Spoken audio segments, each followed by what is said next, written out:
Hello students, welcome back to my channel Shiksha competition. और यहाँ पर आज हम लेकर आए हैं एक नया टॉपिक आपके लिए, विज्ञान के प्रश्न, जो कि सभी परीक्षाओं के लिए बहुत ही इम्पोर्टेंट रहने वाले हैं। तो प्लीज़ जिन्होंने चैनल को अभी तक सब्सक्राइब नहीं किया है, आप चैनल को सब्सक्राइब जरूर कर लेना। तो विज्ञान के यहाँ पर टॉप प्रश्न है। सामान्य ज्ञान अगर आप किसी भी परीक्षा को दे रहे हैं तो आप जानते हैं कितना इम्पोर्टेंट होता है, तो उससे रिलेटेड आपको डेली वीडियोज़ मिलती रहेगी। प्लीज़ चैनल को सब्सक्राइब जरूर कर लेना, शेयर कर देना। तो चलते हैं हम अपने क्वेश्चंस की तरफ। सबसे जो पहला क्वेश्चन है हमारा यहाँ पर, धातुओं का राजा किसे कहा जाता है। तो आप जानते हैं कि धातुओं का राजा किसे कहा जाता है, सोना। सोने को कहा जाता है, आप जानते हैं सोना। और सोना आजकल चर्चा में भी बहुत ही ज़्यादा रहता है। क्यों? क्योंकि ये सबसे ज़्यादा, इतना ज़्यादा इसकी जो महंगाई है वो बढ़ती जो जा रही है, तो इसलिए इसको लेकिन ये धातुओं का राजा कहा जाता है। नेक्स्ट क्वेश्चन है हमारा यहाँ पर, एलईडी का आविष्कार किसने किया था। आप जानते हैं एलईडी जो हमारे सबके घरों में लगी होती है और जिस पे हम बहुत सारी जो टीवी का काम करती है, जो पहले टीवी की जगह थी वो किसने ले ली, अब एलईडी ने ले ली है। तो एलईडी का आविष्कार किसने किया था, ये आपको पता होना चाहिए। निक होलोन्याक ने।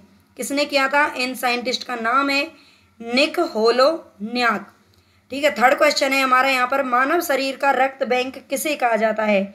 मानव शरीर का जो रक्त बैंक है, यानी कि जो ब्लड बैंक है, वो किसे कहा जाता है। तो यहाँ पर हमारा जो आंसर है वो होगा प्लीहा। प्लीहा जो हमारा अंग होता है, ये मानव शरीर का क्या कहा जाता है, ब्लड बैंक से कहा जाता है।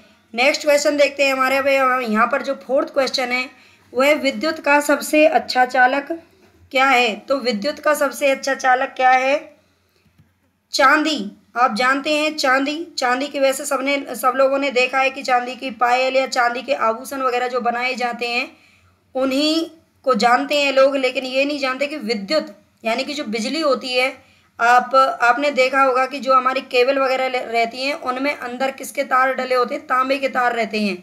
तांबा अच्छा चालक है, लेकिन इसमें पूछा गया है सबसे अच्छा चालक कौन है, तो ये है चांदी। लेकिन चांदी क्या है कि तांबे की अपेक्षा थोड़ी महंगी होती है, इसलिए उसको क्या नहीं कर पाते, अफोर्ड नहीं कर पाते, और वो इसीलिए वहाँ पर तांबे का यूज किया जाता है।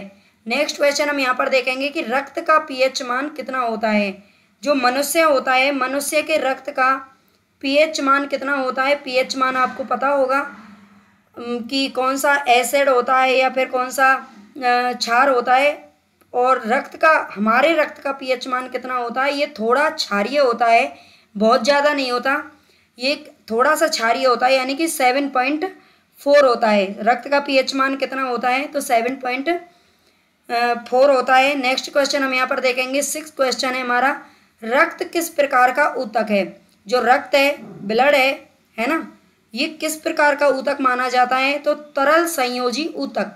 क्या कहते हैं इसके, तरल संयोजी ऊतक माना जाता है जो रक्त है।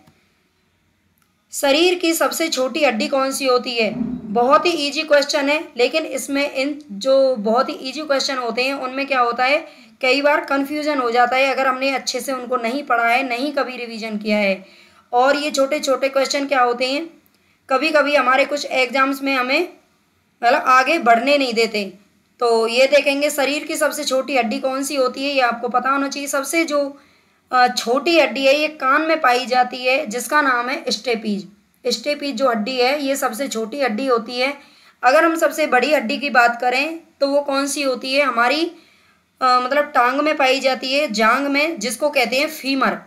फीमर सबसे बड़ी हड्डी है, और सबसे छोटी हड्डी कौन सी है, स्टेपीज, जो कि कान में पाई जाती है। नेक्स्ट क्वेश्चन पर चलते हैं हम यहाँ पर। 8 क्वेश्चन है हमारा, मस्तिष्क के कार्यों का पता लगाने के लिए किसका प्रयोग किया जाता है। तो मस्तिष्क जो हमारा दिमाग है, हमारा दिमाग क्या सोच रहा है, क्या कर रहा है, उसकी पूरी स्टडी करने के लिए किसका प्रयोग किया जाता है, तो ये किया जाता है EEG। किसका प्रयोग किया जाता है, EEG का प्रयोग किया जाता है। अगर यहाँ पे आ जाता ECG तो उसका संबंध किससे होता है, हृदय से होता है। हृदय का पता लगाने के लिए, हृदय का पूरा अध्ययन करने के लिए ECG और EEG मस्तिष्क के कार्यों का पता लगाने के लिए प्रयोग में लाया जाता है। नेक्स्ट देखते हैं यहाँ पर हमारा जो 9 क्वेश्चन है, विटामिन की खोज किसने की थी। कौन से वैज्ञानिक थे जिन्होंने विटामिन की खोज की थी? आप जानते हैं आजकल तो कोई भी चीज़ हम खाते हैं तो सबसे पहले ये सोचते हैं कि इसमें कौन सी विटामिन पाई जाती है, ये कौन सी विटामिन इससे भरपूर है, या इसमें किस विटामिन की हमारे शरीर में कमी है।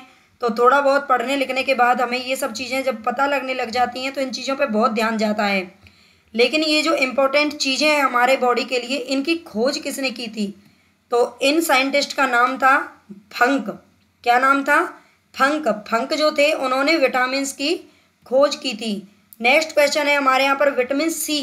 विटामिन सी का रासायनिक नाम क्या है? जो भी हमारे A B C D E और के, A B C D E और के ये जो विटामिन पाए जाते हैं, इन सब के क्या होते हैं? अलग अलग हमारे रासायनिक नाम होते हैं जो आपको पता होने चाहिए। अलग उसमें पेपरों में ये पूछे जाते हैं। तो विटामिन सी का यहाँ पर आपको पूछ लिया गया है, इसका रासायनिक नाम क्या है? तो यह एसकॉर्बिक एसिड। एसकॉर्बिक एसिड जो है ये विटामिन सी का क्या है? रासायनिक नाम है। तो यहाँ पर हमारे जो टॉप 10 क्वेश्चन है वो आज यहाँ पर लेकर आए हैं। प्लीज़ चैनल को सब्सक्राइब लाइक ज़रूर कर देना।